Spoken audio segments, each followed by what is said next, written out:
Before my heart attack, I considered myself a healthy person. Because I knew that I had a history of heart issues in my family, that really made me pay attention to my health.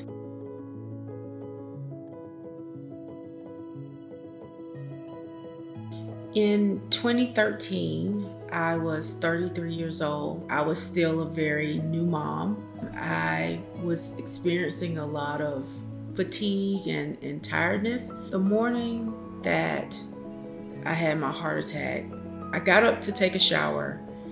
And when I got out of the shower, I was so weak that I almost couldn't make it from the shower to my bed. My husband at the time was working from home. I said, I really feel terrible. I think I need to go to the hospital. Ultimately, they told me that I had pneumonia, and they told me to follow up with my primary care physician.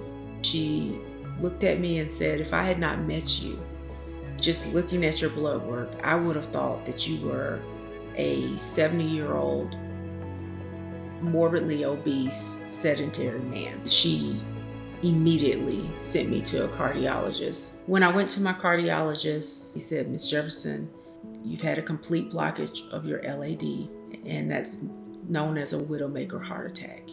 To open my heart back up at that time, they placed 2 stents. When the doctor was preparing to release me from the hospital, he gave me something called a life vest, which is a wearable defibrillator. So for 9 months, I wore that life vest. It was a constant reminder that not only did I almost die, it could happen again. Almost a third of my heart muscle is now dead.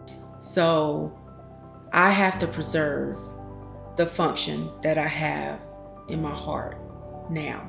My cardiologist prescribed cardiac rehab for me, and I participated in that until he released me to go back to my normal gym activities. My daughter is 11 now, and what has happened to me has always been a part of our lives. It impacts the way that I get to interact with her.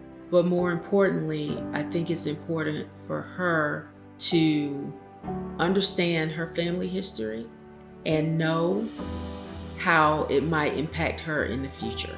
It is important for you to be your own best advocate with your doctor.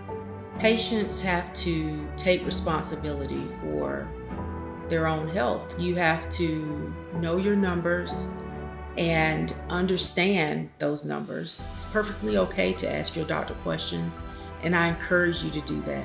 When I had my heart attack, I kind of had this sense that I had to be superwoman. I could be a great mom, a great wife, a great lawyer, but at the end of the day, your first priority has to be to yourself and to your health.